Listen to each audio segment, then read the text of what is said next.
dövrdə din elmin qarşısını alır. Giordano Bruno tarixdə alim kimi tanınmayıb. Yəni bu əslində baxsan bu işgəncə alətlərinin bir çoxu bugün ən məşhur, ən populyar işgəncə alətlərinin bir çoxu mifdir. Çünki neoateizm sanki o pozitivizmin maska dəyişmiş versiyasında bir növ. Darvinizmin bir dinə. Çünki deyirlər ki, artıq bir dogmadır bu. Bunu elə bir qəbul eləməyənlər artıq vururlar. Dindarlar bunu sırf elmdən məşğul olduğuna görə öldürdülər. Xoş gördük dostlar. Əslində olan layihəsinin növbəti buraxılışı ilə qarşınızdayıq. Və bugün çox maraqlı qonağımız var. Organik Elm platformasının redaktorlarından biri, araşdırmacı Samir Təhməzxan. Samir, xoş gəlmisən. Sağ ol Ziya. Çox sağ ol dəvət elədiyinə görə. Mən sənə çox təşəkkür edirəm həqiqətən ki, dəvətimi qəbul elədin və bu layihədə iştirak elədin sən də. Çünki sənin iştirakın mənim üçün doğrudan çox vacib idi. Azərbaycanda ateizm əleyhinə 2 dənə platforma var da, məşhur tanınan 2 platforma var. Biri bizim Onlara De platformasıdır, biri də sizin Organik Elm platformasıdır ki, bu layihədə sənin də iştirak eləməyin əslində olan layihəsində mənim üçün doğrudan çox xoş oldum, minnətdaram sənə buna görə. Öz vaxtından ayırdım və qoşuldum bura. Bugün Samir, bizim mövzumuz elm və dinin ziddiyyət mövzusu olacaq. Çünki müasir dövrdə ən çox ortaya atılan məsələlərdən biri budur da. Din elmin qarşısını alır. Elm dünyanı xilas eləyəcəkdi, din gəldi, tutdu qoymadı elmi ki, niyə dünyanı xilas eləyirsən? Bu cür yanaşmalar var da, yəni din elmin qarşısını alır, elm inkişaf elədikcə din sıradan çıxacaq, məhv olacaq və s. və ilə axır.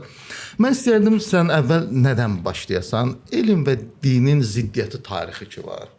Bu tarixin başlanğıcı hardan başlayır? Yəni İnsanlar hansı dövrdən artıq başladılar ki, elmlə din bir-birinə ziddir? Çünki biz qədim dövrə baxanda bəzi dönəmlərə görürük ki, əslində dinlə elm demək olar ki, müştərək çalışıblar da. Yəni belə bir şey olmayıb. Üz-üzə gəlmək, baş-başa gəlmək mövzuları olmayıb. Bu məsələ hardan başlayıb? Mən istəyirəm oradan başlayasan danışmağa. Məsələn, ümumiyyətlə bizdə Azərbaycanda bu Sovet propagandasının qalığıdır, lakin tarixə baxdıqda bu fikir ideya, yəni arada konfliktin olması fikri biraz qədimə gedir. Yəni hardasa təxminən bu məsələnin düzəltiləri bu protestant reformasiya hərəkatından sonra protestantların katolisizmə qarşı elə bir etirazlarından ilk düzəltili orada atılır. Çünki protestantlar hər məsələdə katolikləri tənqid edirdilər. İnkvizisiya məsələsi, qəddarlıq və s. elmə qarşı da obskurantizmdə ittiham edilir. Yəni maneələr yaratmaqda ittiham edirdilər. Lakin o vaxt elə bir ki, bu propaganda xarakterli deyildi də. Yəni nə mənada? O mənada ki, dinə qarşı deyildi. Bu sadəcə o da 2 fərqli sektanın 2 fərqli bir katolikliyə qarşı. Katolikliyə qarşı idi, bəli. Lakin sonradan ki, protestantlıq getdikcə inkişaf elədi, protestantlıq xeyli liberallaşmağa başladı və bunun da öz səbəbləri var və eyni zamanda maarifçilik dönəmi ortaya çıxdı və maarifçilik dönəmində ki, bu reformasiya hərəkatındakı bu ideyaları artıq təkcə katolisizmə qarşı yox, mütəşəkkil dinə qarşı istifadə etməyə başladı. Və bu maarifçilik dövründə məşhur bu nümayəndələri Voltaire'dir, Denis Diderot'dur, Baron d'Holbach'dır. Bunlar Fransada və ya da İtaliya, İngiltərədə məsəl üçün David Hume'dur və ya da məsəl üçün tarixçi, məşhur tarixçi Edward Gibbon'dur və s. John Toland və s. Bunlar yəni Fransa ən çox ateistlərlə məşhurdursa, Britaniyalılar deistləri ilə məşhurdular. Yəni amma ittifaq elədikləri məsələ onda idi ki, məsələn mütəşəkkil dinə qarşı etiraz var idi, müqavimət var idi, mütəşəkkil dini tərəqqinin maneəsi kimi görürdülər. Amma bu fikir yəni sadəcə olaraq necə deyim, yəni populyarlaşmamışdı. Onların yazılarında mövcuddur, amma ilk dəfə bunu populyarlaşdıranlar elə protestan, özləri də qismən protestant sayıla biləcək 2 şəxsiyyət olublar. O da 19-cu əsrdə yaşamış İngilis həkim deməli John William Draper'dır. O birisi də Andrew Dickson White. Yəni John William Draper o kitabı ilk yazan odur. 1960 elmin ziddiyyəti tarixi. Bəli, din və elm arasındakı konfliktin tarixi 1860-larda bunu yazıb. Bəli. Deməli Andrew Dickson White isə bu məşhur Cornell Universitetinin həm təsisçisidir. O da bunu hardasa yazıb 1890-larda, dəqiq tarixi yadımda deyil. Amma bu iki kitab elə bir ki, bu fikri populyarlaşdırıb, kütləviləşdirib. Amma çox üzr istəyirəm. Sanki William Draper'ın o elm və dinin konflikt tarixində sanki biraz orada İslam'a nisbətən daha yumşaq yanaşma sərgiləyib William Draper. Çox maraqlıdır. İslamı bunlar cənub reformasiyası kimi görürlər. Yəni cənubdakı reformasiya kimi. Reform kimi görürlər. Reform kimi. Məsələn, əgər diqqət etsəz, Draper özü də əslində tənqidini şeyə yönəldir, katoliklərə. Bəli. Şey deyil, yəni dini ümumilikdə özü deyir, amma effekt o olmayıb. Yəni bu günləri kimi dindirsin, danışsın, sonra bu mövzuda bilsin. Elə düşünürlər ki, bu adamlar məsəl üçün özləri ateist olublar və s. dinə qarşı. Bunlar ateist olmayıblar məsəl üçün. Yox, təbii. Məsələn bir gənc yazıçı var, James Ungranio adında bir gənc yazıçıdır. Bunun gözəl bir kitabı var. Bu iki şəxsiyyətin həyatı haqqında yazır və göstərir ki, hətta əslində bunlar özləri də Allaha inanıblar. William Draper'ın Həm Draper, həm də White. Hər ikisində bir dini inanc var. Yəni müəyyən nə qədər liberal olsa da, nə qədər protestant olub onlar da. Protestant, təməl olaraq protestantdır, amma protestantlığın o qədər elə sulanmış versiyasıdır ki, yəni tamamilə yəni dindən çox da o qədər əsər-əlamət qalmayıb, çox liberal protestantlar oldu. Bir növ dinə fərqli yanaşma gətirdilər də. Çünki mən bildiyim qədərilə William Draper çox qatı darvinist olub həm də özü. Yəni qatı hətta şeydə o elm və dinin konflikti tarixi kitabında hətta onu da qeyd edir ki, bizim yeni kəşf elədiyimiz təkamül nəzəriyyəsini müsəlmanlar orta əsrlərdə mədrəsədə tədris edirdilər. Yəni o dərəcədə adam şeydir, çox qatı darvinistdir, amma çünki protestantlar biraz fərqli yanaşma gətiriblər dinə. Həqiqətən bu reallıqdır müəyyən qədər. Həm Draper həm də White ikisi də İslama yanaşıblar, yumşaq yanaşıblar İslam dininə. Yəni onların ən çox tənqid elədikləri o olub ki, yəni ənənəvi xristianlıq ki olub. Onu bu cür görüblər. Lakin bu günləri deyək ki, müasir tarixçilər demək olar ki, razıdırlar ki, konsensus var ki, hər iki müəllifin yazdığı və bazarladıkları ideya yanlışdır. Müasir tarixçi arasında konsensus var ki, bu yanlışdır. İndi bu yanlışlığın dərəcəsində fikir ayrılığı ola bilər ki, bəziləri məsələn ümumiyyətlə tamamilə yanlış olduğunu deyirlər. Bəziləri məsələn bəzi nüansların haqlı olduğunu, doğru olduğunu deyirlər, lakin bu cür belə çatdırılma tərzinin doğru olmadığını, yəni əslində belə bir dinlə şey arasında konflikt olmadığını, daha çox biraz kompleks məsələ oldu, yəni nüanslı, kompleks məsələ olduğunu məsəl üçün qəbul edirlər. Yəni bunu daha çox din və elm arasında yox, məsələn, bəzi dindar kəsimlərlə elm arasında, məsələn, bu cür çatdırmaq daha şey olardı, mən düşünürəm ki, çünki din o qədər ümumi qavramdır ki, bu dinin içində fərdlərin şəxsi yanaşmaları var. Ona görə biraz mən də razıyam bu fikirlə ki, sırf din və elm konflikti demək bir qədər yanlışdır. Dində tarixən olmuş dini hansısa bir institutların içərisində müəyyən periodlarda olub. Bəli. Lakin bunu ümumilikdə dinin ayağına yazmaq düzgün deyil. Necə ki, ateizmin qısa ömürlü tarixində eyni şəkildə, eyni obskurantizmin misallarını vermək olur. Yəni dini misallar vermək olduğu üçün ateizm misalı. Bu günləri çıxıb bir kimsə desə ki, ateizmlə elm arasında ziddiyyət var, bu absurd olar.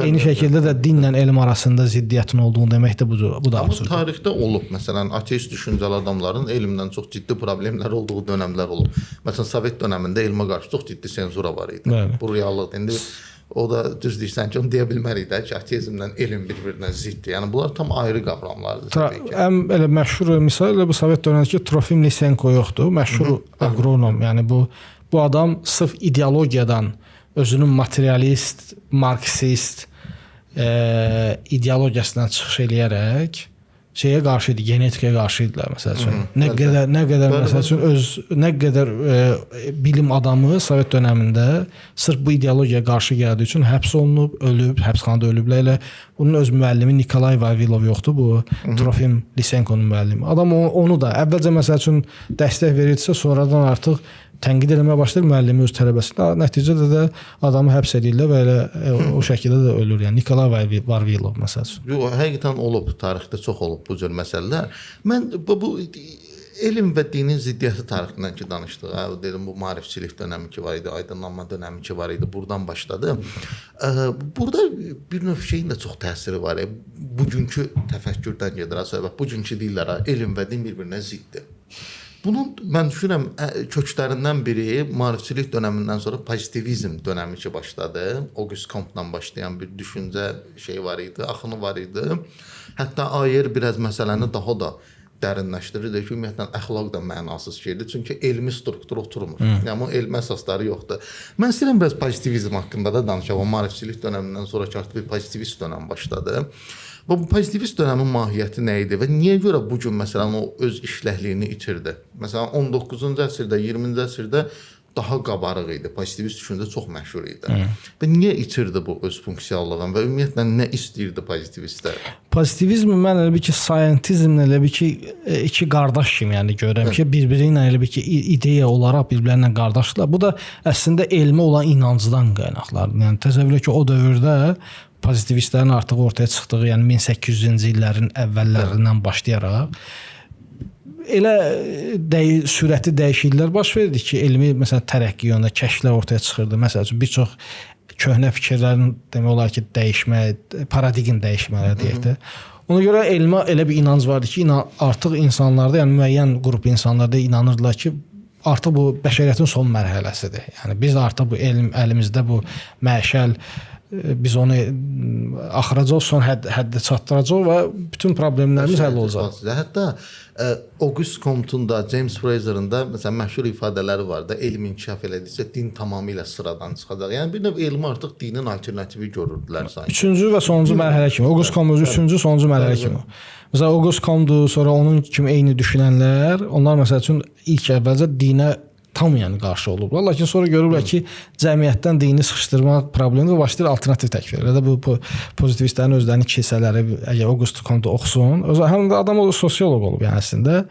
Çalışıb ki, cəmiyyəti bu dini kənarlaşdırsın, yəni bu öz təsəvvürünə alternativ bir şey gəlsin. Yəni onların özlərinin məbədləri olsun, yəni məbəddə xadimlər olsun və s. Yəni düzdür. Əksəriyyəti pozitivistlərin əksəriyyəti bunu qəbul eləməyiblər. Əksinə yəni tənqid edirlər. Amma belə bir təsəvvür olub. Yəni adamlarda bu cür təsəvvür olub. Bu pozitivizm də şübhəsiz ki, şeyin əvvəlki bu maarifçilik dövründəki mütəşəkkil dinə qarşı mübarizəni davam elətdiriblər. Hə. Və bu prosesdə həmişə daima şeylər ortaya çıxıb. Miflər ortaya çıxıb. Yəni tarix elə bir ki, buna uyğunlaşdırılmağa başlayır. Məsələn, əgər maarifçilik dövrünə baxsaq görəcəyik ki, məsələn John Toland İngiltərədə məşhur deistdir, dinə qarşı yazır. Baxsan görsən ki, Hipatiyanın ölümünü qələmə alır və bunu dinə qarşı istifadə edir. Düzdür, hücum olaraq istifadə edir.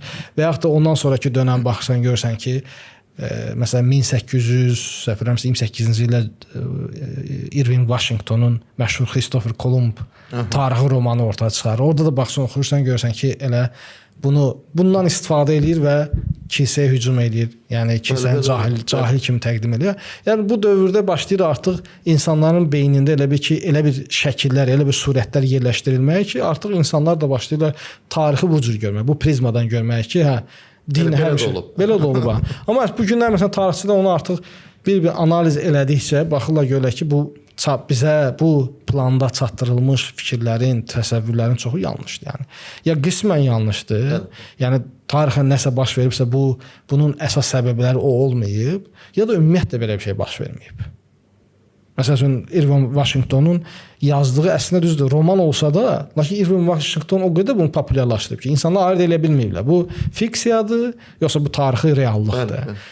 Yəni buna belə deyək də, bu konflikt tezisinin biz orqanik elmdə konflikt tezisinin mifləri, yəni əfsanələri kimi veririk. Yəni bunun misalları da çoxdur. Nə qədər müzakirə üçün qurtarmamız. Mif məsələsinə gələcəyik mütləq. Bu pozitivizm ki dedik, bu pozitivizm bir növ belə deyək də, öz gücünü itirib. Məsələn, bu elm-din məsələsi o maarifçilik dönəmindən başladı. Pozitivizm dövründə bir növ o şeylə çatdı da, o ən yüksək həddinə çatdı. Elm xilas eləcək dünyanın, dini boş verin. Din sadəcə elmin qarşısına alan bir şeydir. Ta ki sonradan artıq müəyyən filosoflar ki ortaya çıxdı. Məsələn, ən məşhur Wittgenstein'ın o düşüncələrin kökündən dəyişməsi, hansı ki əvvəl Traktatusda tam fərqli düşüncə idi, sonra ayrı düşüncəyə gəldi. Yenidən o din fəlsəfəsi mövzusu ki var idi, bunu aktuallaşdırdı. Hətta pozitivizm dövründə sanki bir növ şey baxırdılar da. Yəni dindən danışan adam, yəni boş adam, yəni bunu ciddi almaq lazım deyil. Sonra təbii ki kommunizm dövrü gəldi. İndi kommunizm dövrünə girmək istəmirəm niyə görə? Çünki bu daha çox siyasi məsələdir. Buna ayrı bir mövzu ayırmaq olar. Kommunizmdə də var idi bu cür düşüncələr. Din inkişafın qarşısını alır, elmin qarşısını alır və s. və s. və ilə axır. Amma mən istəyirəm biz danışaq neo-ateizmdən. Çünki neo-ateizm sanki o pozitivizmin maska dəyişmiş versiyasıdır bir növ. Hardasa çox oxşar düşüncədədirlər. Amma indi tam eyni də deyirlər də, biraz fərqli yanaşmalar var. Bu neo-ateizm nə istəyir? Neo-ateizmin istədiyi nədir? Bugünkü dövrdə bu o elm və din bir-birinə zidd düşüncəsinin təməlində duran şey əslində neo-ateizmdir. Klassik ateizm düzdür, soxunur bu məsələlərə, amma bugünkü qədər yox. Məsələn, Richard Dawkins qədər toxunmur bu məsələyə, Christopher Hitchens qədər toxunmur, neo-ateistlər qədər. Bu neo-ateizm nə istəyir bizdən? Yəni sənin də qeyd etdiyin kimi bu klassik ateistlər ümumiyyətlə sadəcə olaraq skeptik ənənənin nümayəndələridir. Onlar içərisində eləsə ola bilər ki, dinə böyük sayğı göstərsin, hörmət edir, amma adam inanmır məsələn. Adam inanmaq üçün səbəb görmür. Amma sırf neo-ateistlərin, yəni ayıran xarakterisi odur ki, militantdırlar. Yəni dinə qarşı antiteistlər. Yəni daha doğrusu neo-ateist çox vaxt onlar xarakteristik yəni antiteistlər. Yəni dinə qarşı təbliğata ciddi bir şəkildə önəm verirlər məsəl üçün.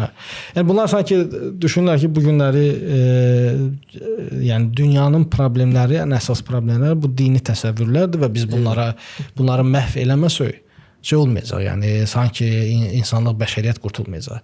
Yəni bu neo-ateistlərin içərisində eləsi var ki, açıq şəkildə özləri bunu etiraf edirlər və hədəflərinin bu olduğunu deyirlər. Lakin elə də var ki, məsələn, hədəflərinin olduğunu deməsələr də o yolda fəaliyyət göstərirlər.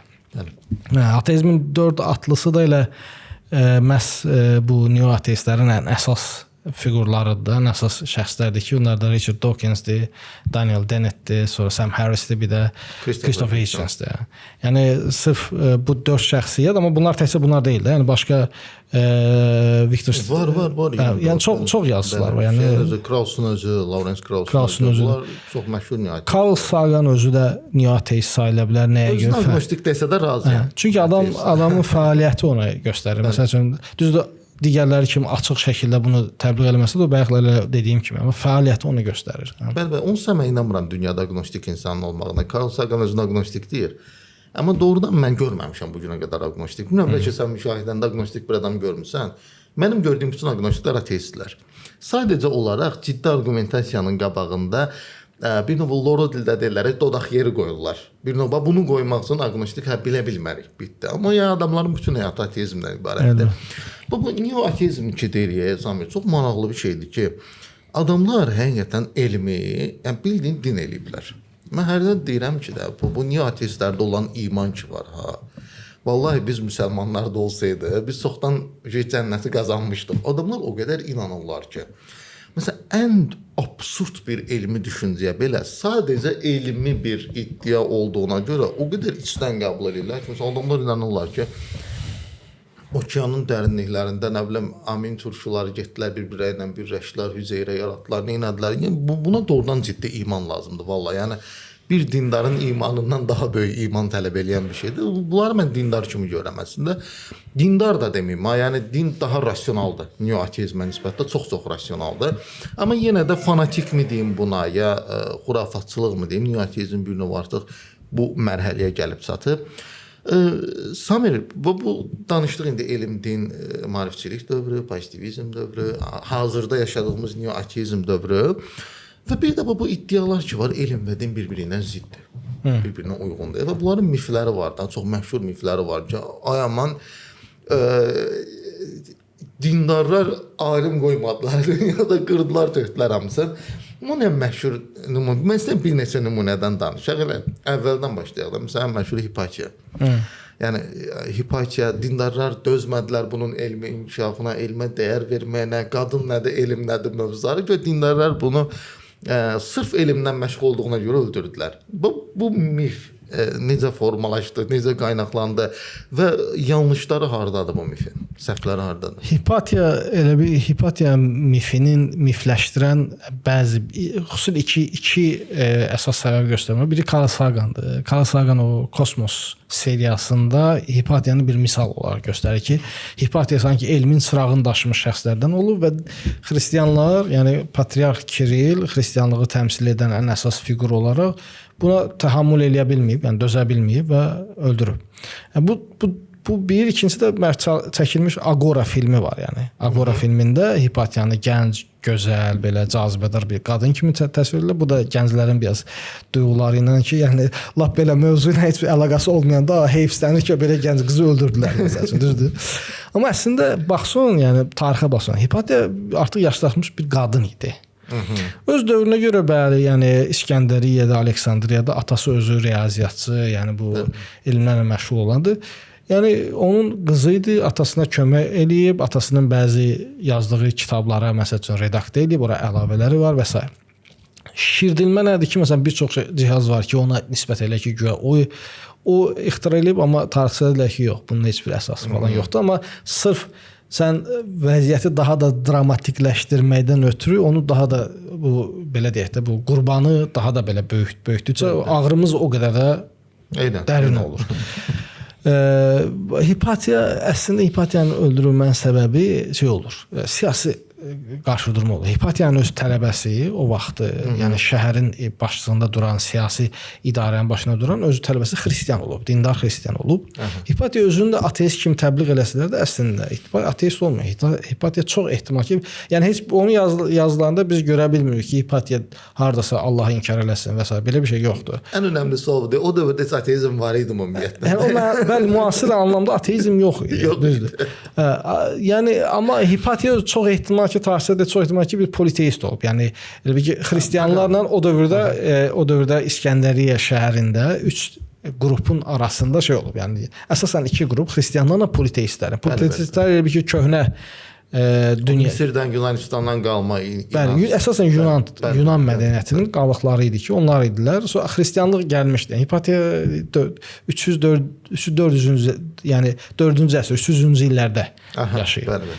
Yəni o dövrdə xristianlıq elə bir ki, artıq şəhərdə elə bir ki, oturuşmuşdu və demək olar ki, güc gəlirdi. Artıq elə bir ki, siyasi erkən dövrdə yeni artıq oturuşurdu. Bəli, siyasi güc artıq xristianlığın əlinə keçmişdi. Bəli.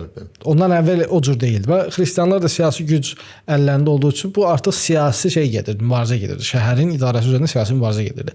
Yahudlar digər bir şeydi, amma Yahudlar o dövrdə yəni sən deyəndə güclü bir şey olmur, siyasi faktor olmur. Xristianlığın da rəsmi Roma dini elan olunması da mən bilən o dövrlərə təsadüf edə 4-cü. O dövrlərə düşür, bəli. Ondan əvvəl rəsmi olaraq deyildi də artıq. O Yunan-Roma politeizmi var idi o dövrdə. Yəni bu belə təsəvvür edin ki, belə bir şeydə, mühitdə elə xristianlar var ki, məsələn razı deyirlər ki, yeni şəhəri idarə edən bir qrup başqa dində olsun. Yəni başqa din və ya başqa bir dinin təsirində olsun. Razı deyirlər və bu siyasi şey uğrunda mübarizə gedir və arada baş verən qarşıdurmada Hipatiya ittiham olunur. Çünki xristianların bir qrupu Hipatiyaya simpatiyası var. Bəli. Hipatiya ilə məsləhətləşirlər. Artıq yaşlaşmış bir qadındır. 60 yaşlarına gəlib çatmış bir qadındır. Onunla məsləhətləşirlər. Bu xristian dediyim bu onun tələbələri məsləhətləşirlər və bu arada bu iki xristian qrupun arasında baş verən belə deyək də uyumsuzluq deyək. Bunu Hipatiyaya da ittiham edilir və bu ittiham da gətirib bir də belə deyək də fitnəni yaradan budur ki, xristianların arasında, Əgər tarixən bu İskəndəri haqqında maraqlansa, İskəndəriyyət ümumiyyətlə qara kütlənin belə deyək də üsyan eləyərək kimlərisə öldürməsi sıradan bir şey olub həmişə tarixdə. Bu İskəndəriyyə bundan tanınır. Yəni həqiqətən İskəndəriyyə bundan tanınır.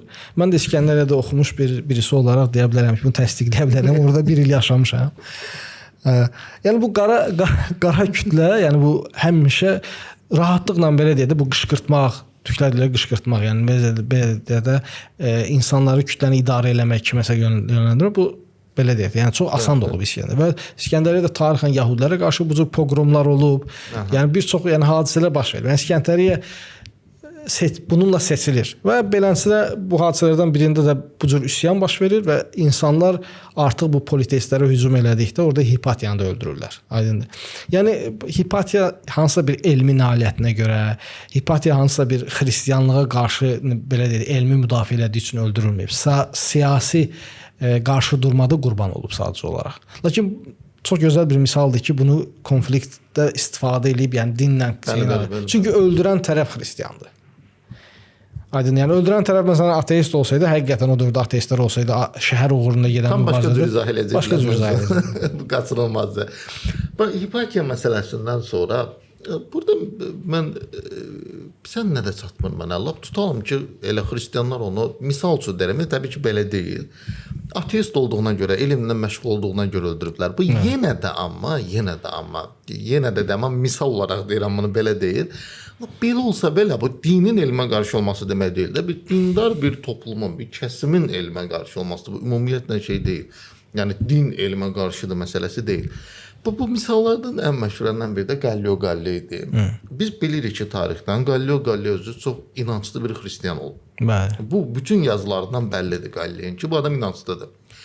Amma çox təəssüflər olsun ki, müasir dövrdə ateistlər bunu elə istifadə edirlər ki, sanki Galileo Galilei Richard Dawkins kimi də mübarizəkar ateist olub. Çıxıb dinə qarşı ki, din səhv deyir, dünya fırlanır filan, dindarlar da deyiblər bunu öldürmək lazımdır, həbs atmaq lazımdır. Bunu bu din məsələsinə görə atıblar həbsə. Amma məsələn reallığı bu deyil də. Adam özü inanclıdır və başqadır. İstəyirəm bu mif haqqında da biraz danışaq. Bu Galileo Galilei niyə 9 il ev həbsinə atdılar yazığı, 9 ildən sonra öldü evində. Yəni Galileo Galilei əslində Galileo Galilei çox belə uğursuz bir zamanda fəaliyyət göstərdi. Reformasiya başlayıb hərəkatı, katolikliyə qarşı hücum var. Və belə bir mühitdə Galileo Galilei də belə deyək, uğursuz bəzi addımlar atıb. Yəni bu əslində çox vaxt bunu danışarkən bunlara toxunmurlar. Əslində tarixə baxsa görəcək ki, kilsə Galileo Galilei inanılmaz dəstək verib. Məsələn, əvvəl. Lap əvvəl yox, elə ömrünün sonlarına qədər dəstək verib. Sadəcə o da hikmətsiz bəzi addımlar atdığı üçün, yəni kilsənin qəzəbinə tuş gəlib. Yəni belə deyim də, Samir, belə başa düşdüm mən. O dövrdə katoliklik artıq o reformçu dövrü başlamışdı. Hər şeyi təhdid kimi görməyə başlayırdı özünə və bu dönəmə təsadüf elədi Galileo Galilei. Çünki Kopernik özü, əgər baxsaq, Kopernik özü Polşada kilsə xadimi idi. Bəli. Kilsə xadimi idi. Kilsədən maaş alırdı, kilsə üçün çalışırdı. Kilsənin o vaxtı, yəni təsəvvür bəlkə yanında kilsənin özünün nəzdində çalışan astronomlar olub, kilsənin özünün elm adamları olublar, məşğul olublar və kilsə bunu maliyyələşdirib. Okay? Kilsə bunu maliyyələşdirib. Məşhur elm tarixçisi var. Deməli, John Lewis Heilbron. Adam 2025-də deyəsən, yoxsa 2003-də vəfat elədi. Yəni çox böyük bir tarixçidir, Amerikalı tarixçidir. Kaliforniyada yaşayıb. Onun bir dənə kitabı var. Məsələn, mən bizi izləyənlərə ona yönəltmək istəyirəm ki, geçsinlər, oxusunlar. Adam xristian olmayıb, yəni bunu yazan xristian olmayıb. Lakin kitabını yazıb Avropanın içərisində bu kilsələri gəzib. Kilsələrin necə günəş observatoriyası olaraq istifadə olunduğuna dair bir kitab yazıb. Və ümumiyyətlə təkcə ona yox, ümumiyyətlə kilsənin necə elmə töhfə verməsi və s. O vaxtı günəş, bəlkə anlamayanlar üçün, günəş observatoriya o idi ki, məsələn, kilsənin belə arxitekturasında bir delik açırdılar ki, yuxarısında ki, günəş işığı kilsənin içərisinə düşsün və onun yerdə də işarələr, zadlar göstərirlər ki, günəşin yerdən uzaqlaşmasında falan o işığın böyüməsi, kiçiltməsi, hansı bucaqda günəşin hərəkət etməsi falan bunları incələyirdilər. Öyrənirlər. Bir növ rəsədxana kimi fəaliyyət göstərdi, belə. Bəli, eləsi fəaliyyət göstərir. Hətta Heilbron kitabının müqəddiməsində bir etiraf edir, deyir ki, dünya tarixində kilsə qədər elmə deyir maliyyə yatıran başqa bir qurum olmayıb. Tam doğru. Olmayıb. Yəni bunu birinci nəzərə almaq lazımdır, bunu anlamaq lazımdır. Həmin dövrdə də bu Kopernik özü məsələn adam kitabını yazdı, nəşr etdi və öz əcəli ilə də öldü. Bəli. Yəni öldürmədilər, nə təqib eləmədilər. Onun kitabı çap olunandan nə qədər il sonra şeyə salındı, qadağa siyahısına salındı. O da səbəb də nədir? Dediyim bu reformasiya ilə protestantlarla katoliklər arasında gedən şey.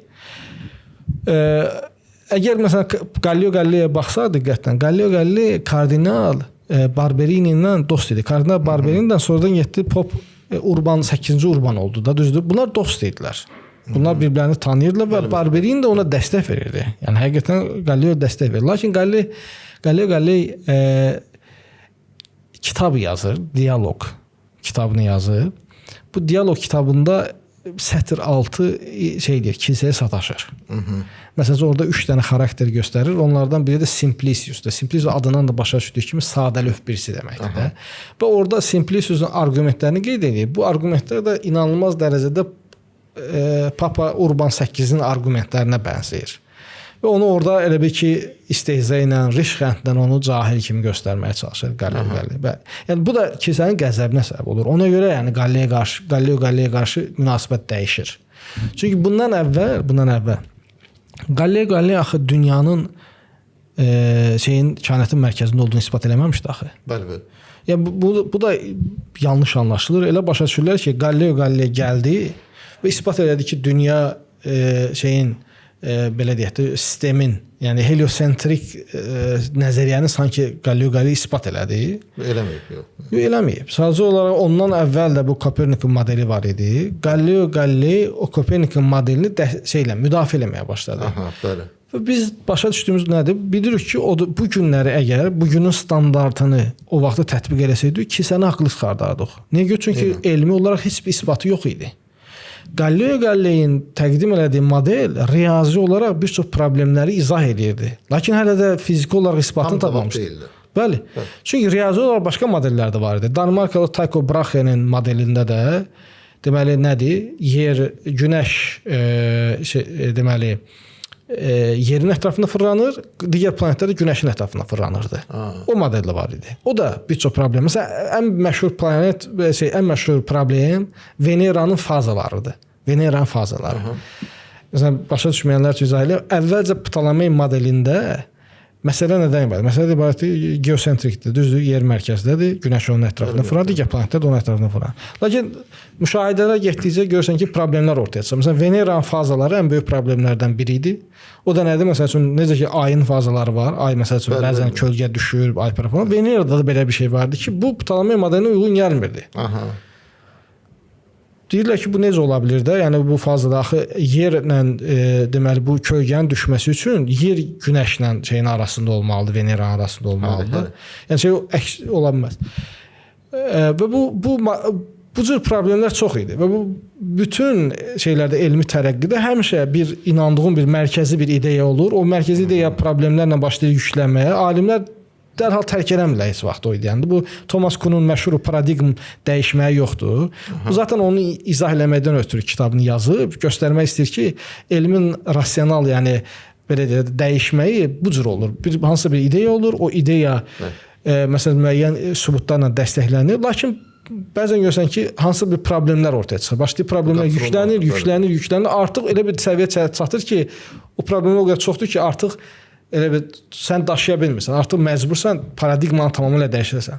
Burada da belə bir şey baş vermişdi. Ptolemey modelində problemi o qədər artmışdı ki, insanlar başlamışdı o düzəltməyə. Məsəl üçün bəzi planetlərin hərəkəti uyğun gəlmirdi. İnsanlar əlavə epicentrik dairələr əlavə edirdilər ki, bu həll eləsinlər. Lakin sonradan ki gördülər olmadı, alternativ modellər təklif elədi. Danimarka Tycho Brahe bayaq dediyim o modeli təklif elədi. Kopernik də tamamilə heliosentrik model təklif eləmişdi.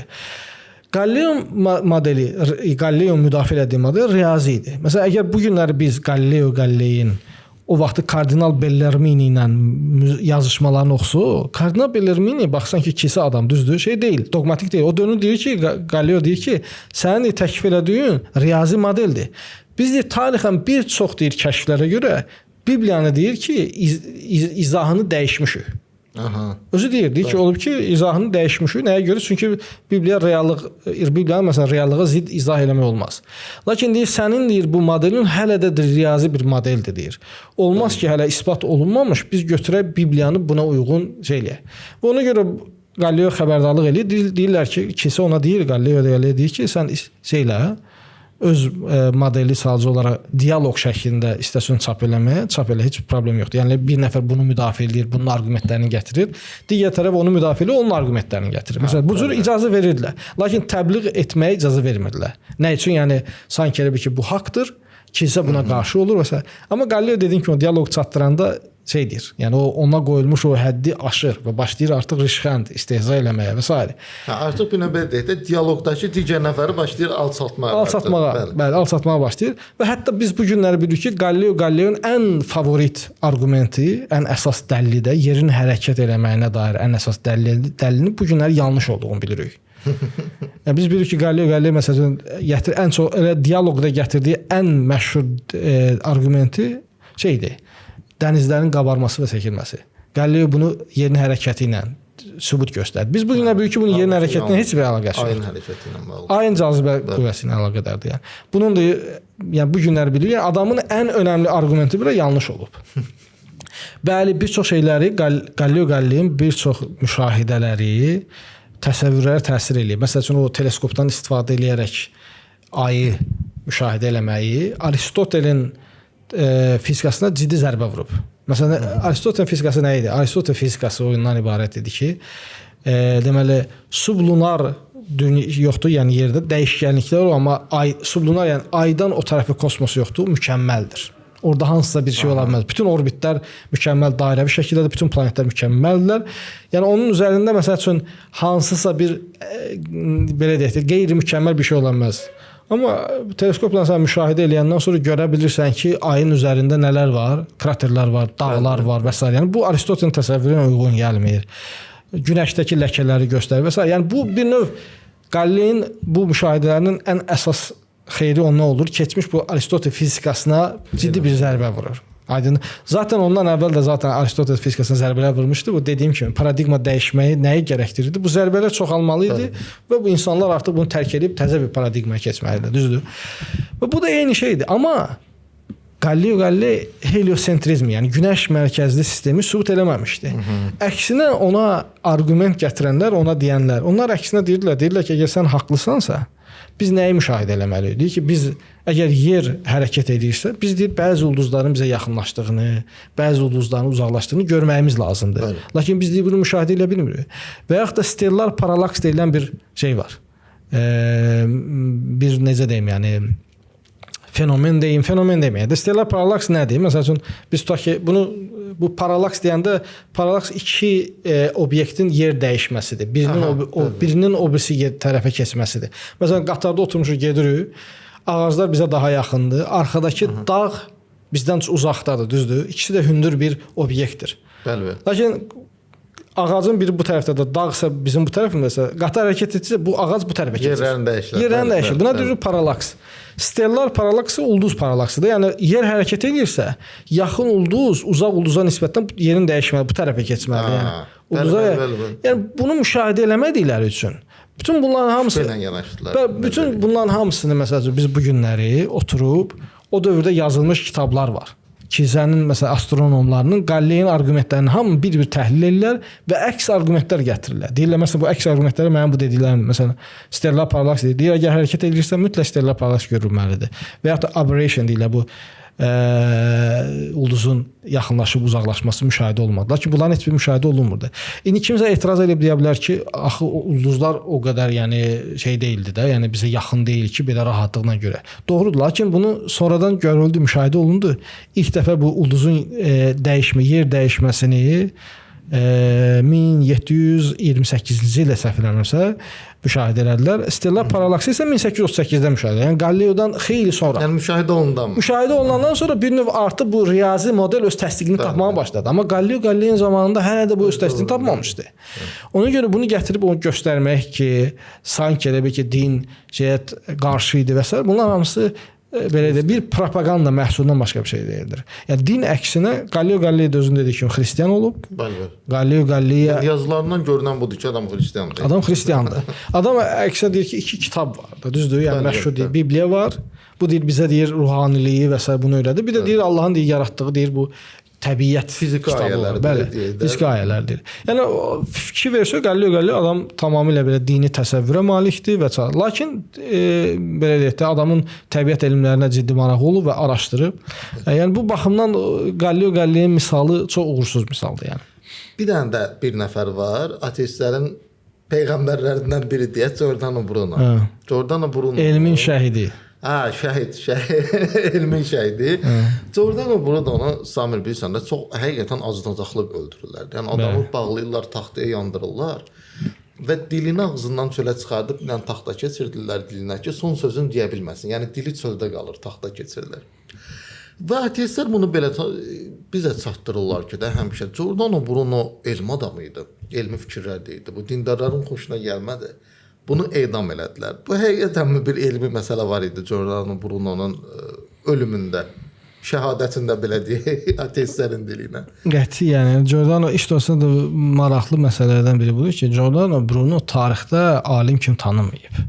Hansısa bir təbiət elmi, astronom, astronomik müşahidə eləsə, bununla tanınmayıb. Yəni, adam belə deyək, mistik bir rahib olub. Mistik bir rahib olub, qədim hermetik kitabları falan oxuyan olub, Hermesin bu təlimləri, Pifagorun bu o dövrdəki yəni davamçıların yazdığı kitabları oxuyan olub. Yəni marağı da bu kimi mövzular olub. Sehr, mistika falan bu kimi. Və buradan çıxış eləyərək adamın belə kilsənin rəsmi fikirlərinə ciddi bir şəkildə zidd gələcək teoloji fikirlər, yəni elmi yox, teoloji fikirlər. Məsəl üçün möcüzəvi doğuluşu inkar eləmək, İsa'nın məsələn kilsədə qəbul olunmuş bu kimliyini inkar eləmək və s. Yəni bu kimi şeylər açıq-aşkar sırf teoloji iddialar olub. Yəni təbiət elmlərlə heç bir əlaqəsi olub. Adam məsəl üçün planetlərin də canlılar olduğuna inanır. Bir çox məsəl üçün araşdırmacı qeyd edir ki, Giordano Bruno'nun günəş heliosentrizmi müdafiə etməsi də sırf mistik təlimlərdə ortaya çıxan bir şeydir. Çünki onlar inanırlar ki, od, atəş daha müqəddəs bir elementdir. Bu ona görə mərkəzdə olmalıdır və s. Yəni hansısa bir astronomik müşahidə ilə əlaqəsi yoxdur. Kopernik kimi riyazi bir modellə də bir əlaqəsi yoxdur. Pagan düşüncəli olublar da, bir növ yaxın olub. Necə? Pagan düşüncəyə yaxın olub da. Pagan düşüncəyə yaxın olub, bəli. Və hətta naturist də deyə bilərik də, təbiəti ilahlaşdırmaqmı deyim. Yəni bu şeylər, komponentlər görünür sanki Giordano Bruno'da. Yəni belə deyək də, təbiəti ilahlaşdırmaq dedikdə, yəni təbiəti bəli canlılaşdırır, təbiətə bir kimlik verir və s. Yəni planetlər özləri də onlar da varlıqlardır, onların da şuurları var və s. Yəni bunun elmlə necə əlaqəsi var bilmirəm, lakin kilsənin qəddarlığının nümunəsi olduğu üçün bir də adamın heliosentrik bir şeyi müdafiə eləməsinə görə bunu götürürlər. Sadəcə günəş mərkəzdədir. Bunu inancından dolayı deyir adam. Bunu amma şey kimi tanıdıblar.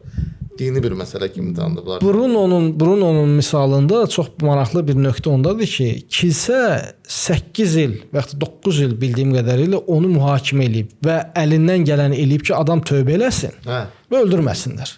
Hətta yazıblar, axırda belə deyək də bunun etirafını yazıblar, ona deyiblər ki, razılaş da bunu elə ki, və sən buraxa sərbəst get. Bütün o belə deyək də bütün hər şey deyiblər. Bütün hər şey deyiblər. Adam elə bir ki, Venesiya şəhərində desən həbs olunur, bir il orada qalandan sonra gətirirlər 8 il Romada qalır. Romada buna əllərindən gələn ellər ki, bunu tövbə elətdirsinlər və s. Və lakin adam tam axırda, yəni tövbəyə razılaşandan sonra yenə də fikrindən dönür və ondan sonra da kilsə də görürlər ki, bu xeyri yoxdur, ona görə öldürürlər. Bir də önəmli bir nöqtə qeyd edeyim. Təsəvvür budur ki, sanki kilsə yandırır. Əslində bu düzgün deyildi. Kilsənin sadəcə olaraq qərarı, kilsə heç vaxtı götürüb kimsə yandırmır. Kilsənin qərarı həmişə odur ki, kimsə heretikdir. Kimsə belə də zəlalət fikirləri təbliğ edən bir adamdır. Cəzanı bir adət olaraq sekulyar dairələr icra ediblər. Sekulyar dairələr də Fransada, İtaliyada xüsusilə 1200-cü illərdən başlayaraq özləri, yəni sekulyar dairənin öz qərarı ilə yandırmaq şeyi veriblər, qərar veriblər. Yəni bu kilsənin seçimi deyildi. Yəni belə deyək, din deyib ki, bu adam zəlalətdədir, dövlət orqanları yandırıblar onu aparıb ki, bu zəlalətdədirsə yanmalıdır. Deməli, bir dənə də belə deyək də bir mifologiya misalı kimi bu inkvizisiya yoxdur, inkvizisiya biz bilirik ki, bu şeydə kilsənin, katolik kilsəsinin təqibi kimi başlayır. İspaniyada, İtaliyada inkvizisiya fəaliyyət göstərib. Lakin bu günlər inkvizisiya haqqında bildiyimiz bir çox şeylər yanlışdır. Məsələn, nə yanlışdır? Məsələn, çoxlu şey şişirdilib. Məsələn, bu günlər revizionist tarixçilər var. Kitablar da mövcuddur. İstəsələr məsəl üçün oxuya bilərlər. Hamısı göstərir ki, bu bizə çatdırmış məlumatlar ki, inkvizisiya bu qədər adam öldürdü, bu qədər şeylər elədi. Əslində bunların bu rəqəmlər şişirdilmişdir, protestantlar tərəfindən şişirdilmişdir. Çünki protestantlar dediyimdə bütün bu daşı qaldırsan, protestantlar çıxır altından. Protestantlar katoliklərə qarşı mübarizələrində bu cür, yəni onları qəddar göstərməkdən ötürü bu cür belə rəqəmləri şişirdiblər. Qəddarlıq olubmu? Olub, şübhəsiz olub. Lakin çox bir maraqlı bir şey var. Qəddarlıq o vaxtı kilsəyə xas olmayıb. Sekulyar dairələr kilsədən də daha qəddar olublar. Bəli. Və bu günlər inkvizisiyanı oxuyanlar, araşdıranlar bir reallıqla qarşılaşırlar. İnkvizisiya nə qədər qəddar olsa da, inkvizisiya sekulyar dairələrə baxanda xeyli mütərəqqi idi.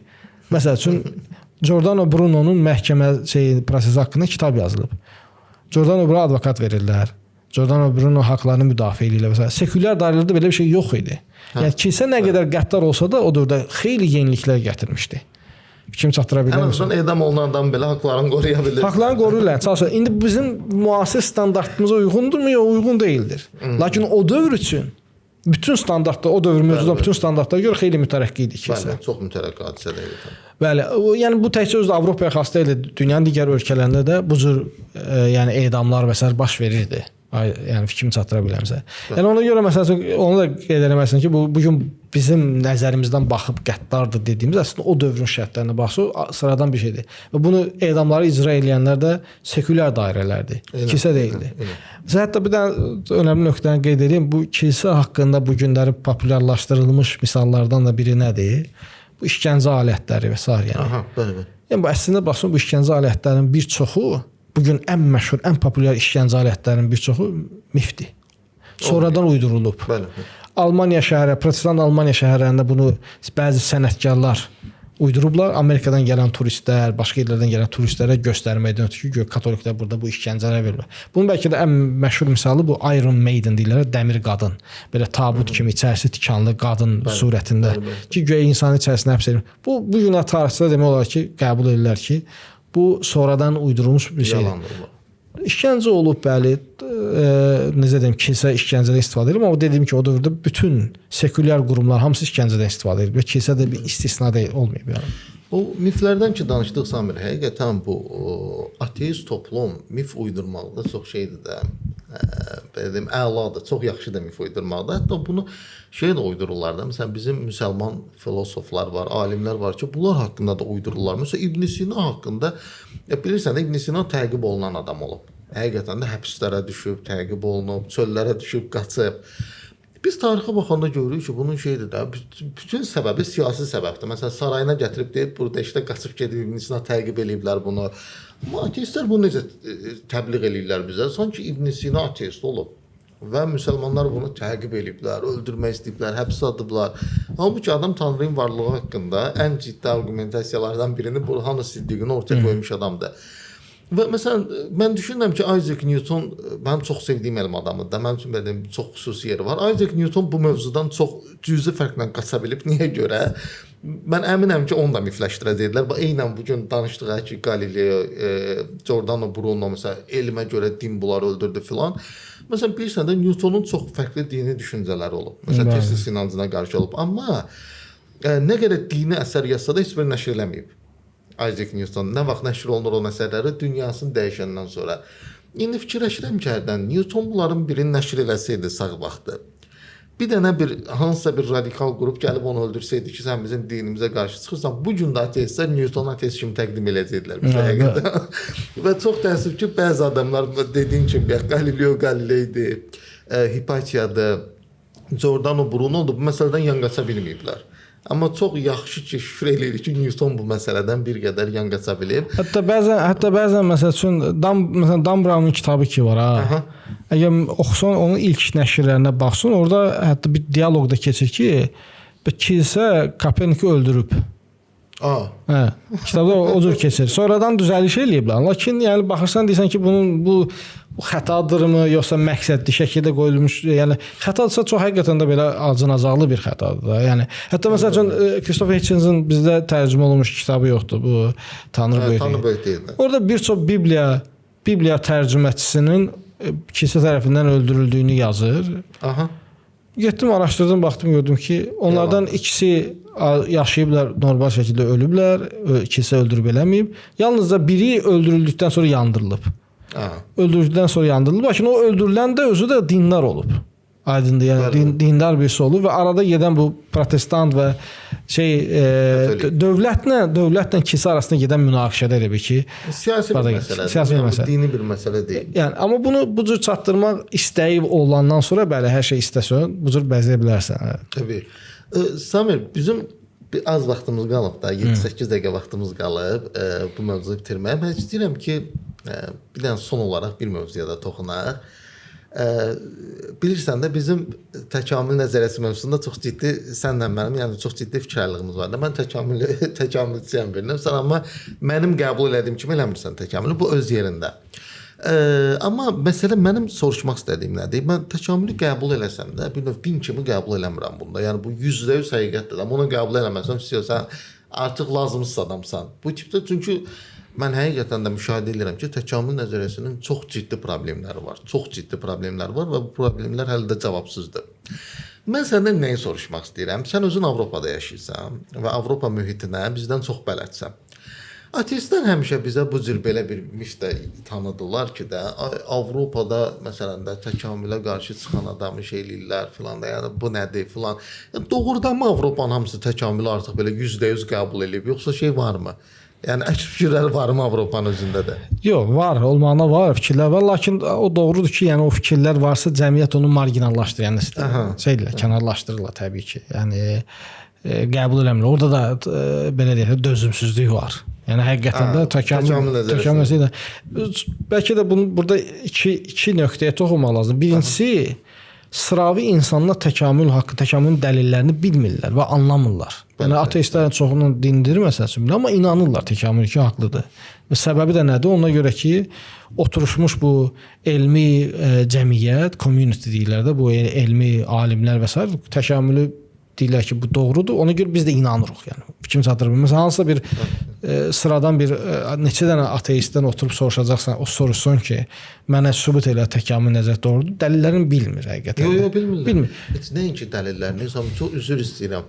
Təkamül nəzəriyyəsinin heç dəlillərini qoya qırağa nə olduğunu belə bilmir. Ateistlərin böyük əksəriyyəti təkamül nəzəriyyəsinin nə olduğunu, məsələn, insanın təkamül prosesinin necə baş verdiğini bunları bilmirlər ümumiyyətlə. Nə qaldı ki, dəlillərin xəbərləri yoxdur.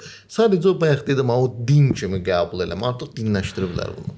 Təkamül nəzəriyyəsi biraz genişmək, təkamül nəzəriyyəsi belə deyək də, yəni ümumi ideyadır. Bunun içərisində fərqli mexanizmlər, məsəl üçün məşhur olan bu günləri şey edirlər, məsəl üçün müasir modern sintez şeyi ki yoxdur. Fikri. Məsələn Richard Dawkins və digərlərini müdafiə elədi. Bəli. Bu da çox mərhələli təkamül Darwinin gətirdiyi. O mərhələlikdən əlavə olaraq burada şeylə, təbii seçməklə genetikanı ikisini birləşdirirlər. Onu birləşdirirlər və bu məşhur olan budur. Məsələn, bu günləri bir çox ateist, təkamülçü bioloq var ki, bu mexanizmlə razılaşmırlar. Və ya da bəlkə də razılaşırlar, amma deyirlər ki, bunun rolu çox zəifdir də, alternativ şeylə olmalıdır. Onların şikayət elədikləri şey budur ki, deyir ki, artıq onlar düzdür, təkamül demir, onu deyirlər Darwinizm deyirlər. Artıq Darwinizm bir dinə çevrilib. Bəli. Bu qaçılmaz. Darwinizmin bir dinə. Çünki deyirlər ki, artıq bir dogmadır bu. Bunu elə bir qəbul eləməyənlər artıq vururlar. Bəli. Hətta nə qədər məhkəmə prosesləri olub Amerikada, Avropada. Yəni bir insan təkamülü inkar elədiyinə görə, qəbul etmədiyinə görə adam məhkəməyə veriblər. Məsələn, məşhurlardan biri Michael Behe-də bilirsən, Michael Behe nə qədər məhkəmələrdə olub. Niyə adam təkamül nəzəriyyəsində boşluqların olduğunu düşünürdü? Çox maraqlıdır ki, bu məsələn o Galileo Galilei filan bu elm, din o qarşı durmasına salan adamlar niyə məsələn bu mövzuları qabartmırlar? Niyə görə bir insan təkamülü boşluqların olduğuna dediyinə görə məhkəməyə verilməlidir? Yəni bu elmi bir fikirdir. Məhkəmə nəyə lazımdır? Mən məsələn Michael Behe-nin sırf nəyə görə məhkəmə verildiğini bilmirəm. Yəni ona görə o cəhətdən deyə bilmirəm. Təkamül nəzəriyyəsi mövzusudur. Bildiyim qədərilə bu doğru deyil filan bu isbat elə bunu bu mövzulardır. Bildiyim qədərilə bu məncə təhsildə təkamülün öyrədilməsi yoxsa alternativ bir variantın öyrədilməsi fikrinə görə şeylər olur. Yəni odur bildiyim qədərilə. Amma sadəcə olaraq bir kimsə ona inanmadığı üçün məhkəməyə vermir. Yəni Yox, belə sıravi adamdan getmir söhbət. Təbii ki, ciddi elm adamlarından gedir söhbət ki, məsələn bu alternativləri qoymusan, bunları isbat eləməlisən filan. Mən düşünürəm ki, Behe'nin argumentasiyalarının çox ciddi əsasları var. Mən bu qənaətdəyim. Təbii ki, boşluqları da ola bilər. Boşluqları da tənqid olunmuş tərəfləri də var. Bəli. Qaçılmazdır. Denton'un daha maraqlı fikirləri var Michael Denton şey deyil də, bu intelligent design tərəfindən çıxış eləmədiyi üçün bir başqa biz bir dənə nöqtəni bəlkə də mən həmişə düşünürdüm ki, bunu qeyd eləməm lazım, önəmlidir. Bir dənə vaxt az qalıb. Ümumiyyətlə elmlə din arasında konfliktin olmağın lap tutaq ki, fərz edək ki, elmlə din arasında bir konflikt var. Yəni daxili bir konflikt var da, düzdür? Bu o demək deyir ki, burada din haqsızdır, elm haqlıdır. Qətiyyən. Lap da fərz edək belə. Bu günləri belə bizim müəyyən bir təsəvvürlərimiz var ki, o elmi tərəqqiyə mane ola bilər. Məsələn, vaxtında elmi tərəqqi elə bir mühitdə inkişaf edib ki, inanılmaz dərəcədə qəddarlıq olub. Məsələn, bu günlər müasir tibbin inkişaf eləməsinin ən əsas səbəblərindən biri odur ki, İngiltərədə qanlı qanunlar qəbul olunur, ən kiçik oğurluğa görə edam edilir və cəsədlər, yəni cinayətkarların cəsədləri artır. Bu cinayətlərin cəsədləri artdıqdan sonra onu satırmışlar. Elmə töhfə verir. Satırmışlar, üzərlərində araşdırma aparılmış və s. yəni Hətta nasist Almaniyasında da bu cür hallar var. Megel idi səhv eləmirəm. Diri-diri uşaqlara əməliyyat eləmə falan. Adam bilmək istəyir, diri-diri üzərində nə bilim əməliyyat eləsən, narkoz vermədin, keyitmə eləmədin və s. nə olacaq falan öyrənməkdən ötürü. Və ya da İsveçin özü, İsveç mənim yaşadığım İsveç krallığında bunu özləri sənədli filmlərdə göstərirlər ki, hətta 2-ci Dünya müharibəsindən sonra belə davam edib bu. Davam edib necə davam edib? Məsələn, dəlixanalarda dəlilərin üzərində eksperiment aparıblar. Necə eksperiment? Yəni indi düzdür, o dərəcədə olmasa, məsələn, şəkər verilmişlər ki, çox şəkər yesin, adamın dişləri görsünlər necə çürüyür. O diş, yəni adam əziyyət çəkirmiş və hətta ölürmüşlər, dəlixanada ölürmüşlər. Bunları amma üzərində eksperiment aparılmış, düzdür? Bu günləri şükür Allaha ki, belə şeyləri artıq müəyyən bir mənəvi etik təsəvvürdən biz qadağan eləyirik. Məsələn, heyvanlar üzərində məhdudiyyətlər qoyuruq ki, bunları eləyə bilməzsən və s. Bu şübhəsiz ki, müəyyən dərəcədə elmi tərəqqini yavaşladır. Lakin bu demək deyil ki, bu özlüyündə yanlış bir şeydir. Məsəl üçün İslam tarixində tutaq ki, əgər fərz edək ki, İslam tarixində ölülərin yarılmasına etiraz ediblər. Bu nədən ortaya çıxıb? Yəni deyiblər ki, kiminsə ölüsü canlı ikən necə ki hörmətə sahibdirsə, öləndən sonra cəsəd hörmətə sahibdir. Yəni sən istədiyin cəsədi tutub yara bilməzsən, düzdür? Fikrimi çatdıra bilməmsə. Amma bugünkü dövrdə biraz şeydir də, fikir ayrılığı var alimlər. Bəziləri hələ də o düşüncədədir, bəziləri deyir problem yoxdur burada. Qəsdim ondadır ki, əgər bu düşüncəyə görə kimsə mane olursa, kimsə bu doğru deyildir deməsi. Yəni çünki biz insana öləndən sonra da bir müəyyən bir hörmətinin qaldığına inanırıq da. Sadəcə o belə deyək də maddi bir şey deyil də, tullantı deyil. Deyək ki, ataq getsin zibilliyə. Fikrimi çatdıra bildim. Yəni bu belə bir təsəvvür, biz sadəcə olaraq bu elmi tərəqqiyə mane olur deyə belə bu təsəvvürü yanlış çıxartmamız düzgün. Yəni mane olması onun yanlış olmasına əsas deyil. Əlbəttə, qətiyyən. Və başda əksi də doğru deyil. Bir şey elmi tərəqqini sürətləndirirsə, bu da doğru deyil ki, mütləq deməli bu haqqdır və yaxud da yaxşı bir şeydir. Məsələn, tarixdə biz elmin çox ziyan vurduğu dövrləri də görmüşük. Məsələn, bunun ən bariz nümunəsi Hiroşima, Nagasaki atılan atom bombasıdır. Bu elmi tərəqqinin pik həddi idimi? Bəli, pik həddi idi. Həqiqətən çox balaca bir şeydən çox böyük bir enerji çıxarda bilirdilər, amma bu etik idimi, doğru idimi, əxlaqlı idimi yox deyildi. Biz bir məsələ də var ki, ümumiyyətlə, yəni elmdə hipotez var, nəzəriyyə var, qanun var. Yəni mənim dini düşüncəmin tutalım deyirəm, əgər varsa belə ziddiyyət. Yəni hipotezlə zidd olması nəyi dəyişir ki? Yəni bu adı üstündə hipotezdir və yaxud nəzəriyyə.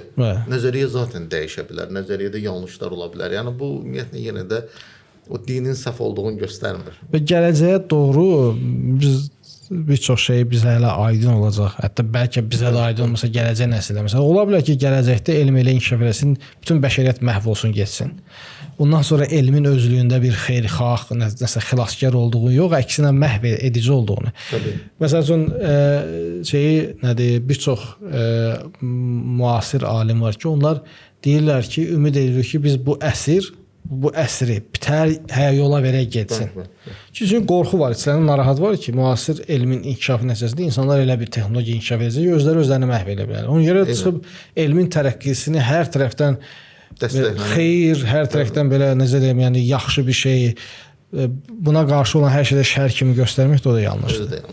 Bəlkə də önəmli nöqtələrdən biri budur ki, məsələn, çox insan bunu bilmir, amma bu o dönəmdəki pozitivizmdən sonraki gəldi ya 19-cu əsrin sonlarında biz Draper'dən danışdıq, məsəl üçün bu Andrew White'dan danışdıq. Bunlar çoxu bilmir ki, bu fikirlər sadəcə o kitablarda qalmayıb. Bu fikirlər məsələn cəmiyyətlərə təsir edib. Məsələn, xüsusilə Türkiyədə Draper'in kitabını bu Ahmed Mithat Efendi tərcümə edir məsələn o dövrdə. Hardasa təxminən 4 cilddə 1890 neçənci ildən sonra 1900-ə qədər bunu çap eləyir kitab olaraq. Ahmed Mithat Efendi özü şey olmayıb, yəni belə deyim, ateist falan olmayıb. Lakin məsəl üçün yenə də bu dinin müəyyən formalarının problem yaratdığına inanan olub. Özü adını qoydu Nizai Elm və Din. Nizai Elm və Din, yəni Osmanlıca bir çap olmuş bir kitabdır. Lakin digər tərəfdən isə Abdullah Cəvdət var. O xüsusilə o dövrün demək olar ki, bütün bu fikirlərini ciddi bir şəkildə çap eləyən və təbliğ edən anti-din fiqurudur Abdullah Cəvdət əfəndi və Atatürk özü ondan xeyli təsirlənib. Ciddi bir şəkildə təbliğ. Bu çox maraqlı bir şeydir ki, bu adam deməli o dövrdə Ludwig deməli bu Kraft və Unstoff kitabını yazmış, məşhur enerji və maddə. Ludwig Büchner. Yəni onun kitabını tərcümə eləyib. Sonra nə bilim Gustav Le Bon'un fikirlərini, kütləni necə idarə etmək haqqında məsələn onun fikirləri gətir. Auguste Comte'un yazılarını tərcümə. Auguste Comte məsələn bu gün Braziliya belə pozitiv təsirləndir. Bayraqlarına baxsan Auguste Comte'un şüarıdır Braziliya bayrağında. Doğrudan. Bəli. Onu bilmirdim. Yəni bir çox şeylər var ki, yəni onların Avropada gedib tələbələr özləri ilə aparıblar onları. Latin Amerikasında məsələn Meksikanın prezidenti adını unutdum. Yəni o belə müasir Meksikanı qurarkən bu təsəvvürdən çıxış edirdi. Yəni dini tamamilə kənarlaşdırma cəmiyyətdən. Atatürkün də fikirləri ki, bu Atatürkün İslam'a qarşı mübarizəsi ki var, həqiqətən var. Yəni bunu inkar etmək olmaz. O da əslində oradan qaynaqlanır. Bunu düzdür biraz qapalı, örtülü şəkildə, yəni çıxışında deməsə də, amma Abdullah Cəvdətdən ciddi şəkildə təsirlənir. Hətta çox maraqlıdır ki, Abdullah Cəvdətin özünün İctihad jurnalı olub. 1904-cü ildə hələ Osmanlı zamanında orada pek uyanıq bir rüya adlı bir yazısı var. Orada gələcəkdə Türkiyəni məsəl üçün ölkə olacağını təsvir edir. Sekulyar ölkə olacaq, amma necə? Deyir fez qadağan olunacaq, Avropa geyimləri vacib bulunacaq, dərviş şeyləri, dərviş bu lojaları yoxdur. Onlar qadağan olunacaq. Məsələn, yəni elə misallar verir ki, həqiqətən də o cürdə baş verir. Sanki elə bir ki, Abdullah Cəvdətin verdiyi misallar sonradan bəzi şəxslər tərəfindən Türkiyədə icra olunub. Bu eyni təsəvvürdən irəli, yəni dini əsas bir maneə kimi görən insanlar olur. Və bunlar düşünürlər ki, cəmiyyətdən bu din tamamilə təmizlənməlidir. Azərbaycan da bu günləri onun qalıqlarını yaşayır. Yəni postsovet məkanında bir çox ölkələr bunun qalıqlarını yaşayır. Və bu təsəvvürə də dediyim kimi əslində baxsa yanlışdır. Bugünkü tarixçilər bunu qəbul eləmirlər. Və mən də məsləhət verərdim. Məsələn, Edward Grant var, müasir tarixçilərdən var. Onun kitablarını məsləhət verərdim. David Lindbergh var, Ronald Numbers. Bunların bir çoxu hətta ateistlər. Yəni bu dindar falan şəxslər. Ronald Numbers məsələn ateistdir. Onların yazdıqları bir çox kitab şeylər var. Bu konflikt tezisinin mifləri haqqında kitabları var. İngilis dilində də tərcümə edilməyib. Məsələn onları məsləhət görərdim oxusunlar. James Hannan var və s. yəni bir çox yazısı var bu günləri ki, onlar bu barədə ciddi yazanlar. Və onların xüsusilə qeyd elədiyi odur ki, orta əsrlərdə bizə çatdırılan orta əsrlər haqqında, orta əsrlərin qaranlıq dönəm olması haqqında çatdırılan şeylər də yanlışdır. Amma bu da inşallah qismət olar başqa bir məclisdə danışarıq. İnşallah çox maraqlı olar. Yenə də davam elətdirsən. İndi bilmirəm sən Avropaya gedəni qaydana qədər vaxtın olacaq, olmayacaq, amma mən çox istəyərdim ki, bu mövzunun davamını da gətirək, amma bu verilişə ayrılmış vaxt artıq yekunlaşır. Təəssüf. Hətta o limiti də biraz keçdik deyərdim. Sami, mən çox təşəkkür edirəm sənə. Həqiqətən çox maraqlı mövzu oldu. Bilmədiyimiz bir çox mövzulara aydınlıq gəldi. Minnətdaram sənə buna görə və yenə də deyirəm, əgər vaxt qalsa mən çox istəyirəm ki, bu mövzunu inşallah davam elətdirək. İnşallah. O da sənə bağlı məsələdir. Biz həmişə okey bu mövzuda. Əziz dostlar, bugünkü buraxılışımızın qonağı Organik Elmin redaktoru, araşdırmacı Samir Təhməzxan idi və mövzumuz da elm və dinin ziddiyyəti ilə bağlı ortaya atılmış miflər idi ki, düşünürəm ki, sizlər üçün maraqlı bir mövzu oldu.